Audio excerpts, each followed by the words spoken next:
미술사를 공부하다 보면 가장 미술사에서 획기적인 변화와 그리고 혁명적인 그 전환점이 됐던 시대가 있는데, 사실주의에서 인상주의로 변화된 시점입니다. 이때 인상주의 화가 중에 마네, 모네 이런 아주 뛰어난 인상주의 화가가 있었지만, 그 시점과 맞물려서 나타나는 게 1839년에 카메라의 발명이었습니다. 카메라가 발명되면서 더 이상 그림이 있는 그대로 그릴 필요가 없게 된 거죠. 이때 모든 화가들이 마치 벽을 만난 것 같은 어려움에 처하게 됩니다. 그 당시 부자들은 자기의 초상을 유명 화가에 의해서 남기는 것을 굉장히 즐거워했고, 또 이것이 그림을 그리는 화가들에게는 주 수입원이 된 것도 사실입니다. 그런데 카메라가 나오게 되면서 이제 그림을 그릴 필요가 없어졌기 때문에 화가들로서는 위기감을 느낄 수밖에 없었던 거죠.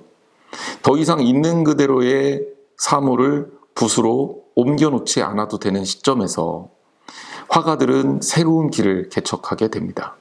모네는요, 인상주의라는 새로운 이 길을 개척을 하기 위해서 연작을 시도를 했습니다. 연작이라는 것은 동일한 사물을 다른 상황 속에서 변화를 캐치해서 그려내는 기법인데요.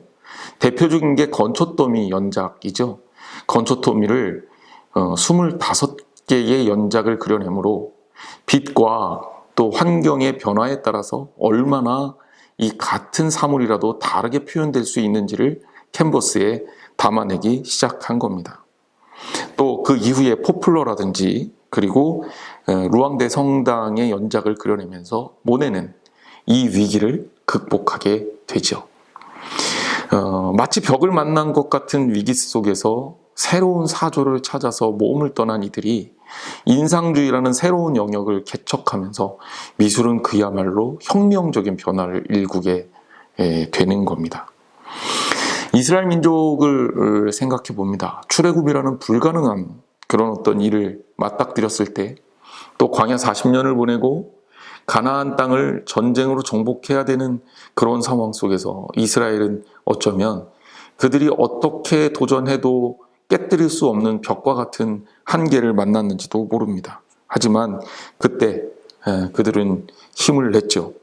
신명기 31장 6절에 보면 모세가 여호수아에게 후계를 정하고 넘겨주면서 이스라엘 민족에게 하나님의 말씀을 전하는 장면이 나옵니다. 너희는 강하고 담대하라. 두려워하지 말라. 그들 앞에서 떨지 말라. 이는 내 하나님 여호와 그가 너와 함께 가시며 결코 너를 떠나지 아니하시며 버리지 아니하실 것임이라. 우리는 벽을 만났을 때 좌절합니다. 하지만 함께 한다면 이 벽을 부수고 승리의 길로 갈 수 있겠죠.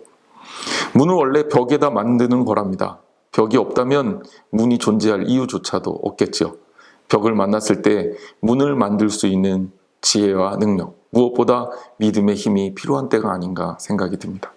코로나19라는 어떤 거대한 벽 앞에서 온 인류, 모든 세계 사람들이 갈팡질팡 중심을 못 잡고 있는 이 시점에 우리는 하나님 나라를 통한 이 교회의 새로운 변화와 부흥을 꿈꿉니다. 문은 원래 벽에다 만드는 겁니다.